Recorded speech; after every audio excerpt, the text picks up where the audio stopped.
pastor and his 11-year-old grandson would go out into the town and hand out gospel tracts.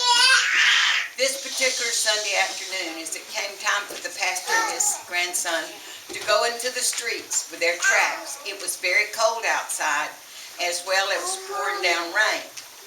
The boy bundled up in his warmest and driest clothes and said, "Okay, Papa, I'm ready." His pastor grandson said, "Ready for what?" "Papa, it's time we gather our tracts together and go out." Papa responded, "Son, it's very cold outside and it's pouring rain." The boy gave his papa a surprised look and asked, "But Papa, aren't people going to hell even though it's raining?" Granddad answered, "Son, I'm not going out in this weather." Despondently, the boy asked, "Papa, can I go?" "Please." His papa hesitated for a moment and then said, "Son, you can go. Here are the tracts. Be careful now."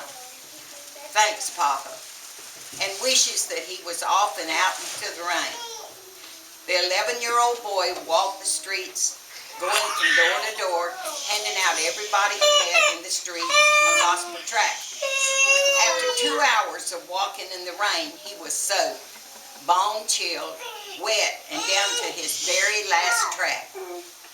He stopped on the corner and looked for someone to hand the tract to, but the streets was totally deserted.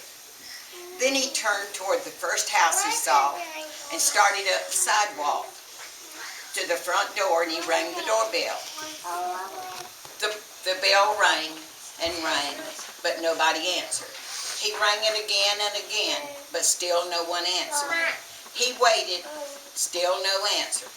Finally, the 11-year-old trooper turned to leave, but something seemed to stop him. Again, he turned to the door and rang the doorbell and knocked loudly on the door with his fist. He waited, something holding him there on the front porch. He rang again, and this time the door slowly opened. Standing in the doorway was a very sad-looking elderly lady. She softly asked, "What can I do for you, son?" With radiant eyes and a smile that lit her world, this little boy said, "Ma'am, I'm sorry if I disturbed you, but I just wanted to tell you that Jesus does really love you, and I came to give you the very last tract, which will tell you all about Jesus and his love." With that, he handed her the tract and turned to leave. She called to him as he departed and said, "Thank you, son, and God bless you."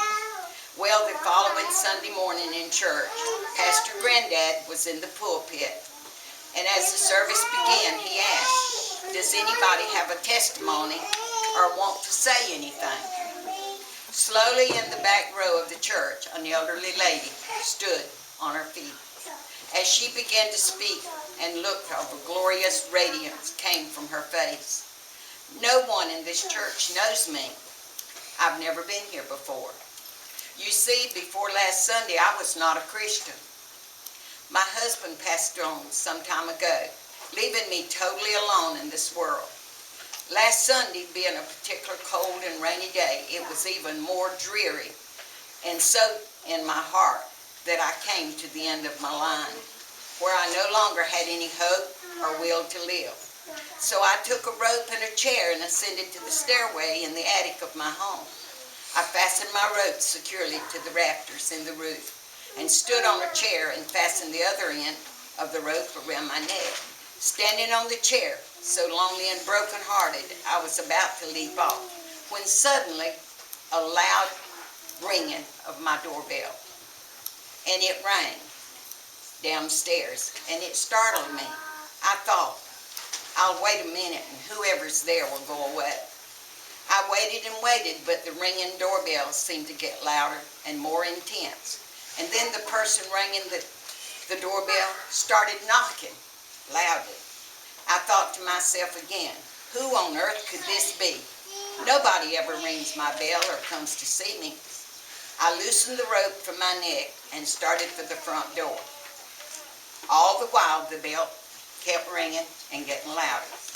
When I opened the door and looked, I could hardly believe my eyes, for there on my front porch was this most radiant and angelic little boy I'd ever seen in my life. His smile, oh, I could never explain it to you. The words that came from his mouth caused my heart, that had been long dead, to leap with life. As he explained with a cherub-like voice, "Ma'am, I just came to tell you that Jesus loves you." Then he gave me this gospel tract that I saw him holding in his hand. This gospel tract that I now hold in my hand. As the little angel disappeared back out into the cold and rain, I closed my door and read slowly every word of this gospel tract, then went up to my attic to get my rope and my chair. I wouldn't be needing them anymore. You see, I am now a happy child of the King. Since the address of your church was on the back of the gospel tract, I have come here to personally say thank you to God's little angel who came just in the nick of time, and by so doing spared my soul from eternal hell. There was not a dry eye in the church, and shouts of praise and honor to the King resounded off the rafters of the building. Pastor Granddad descended from the pulpit to the front pew where the little angel was sitting. He took his grandson in his arms and sobbed uncontrollably. Probably no church has ever been has seen a more glorious moment, and probably this universe has never seen a papa that was so proud, filled with love and honor for his grandson, except one father that was so proud of his son, God the Father and Jesus the Son.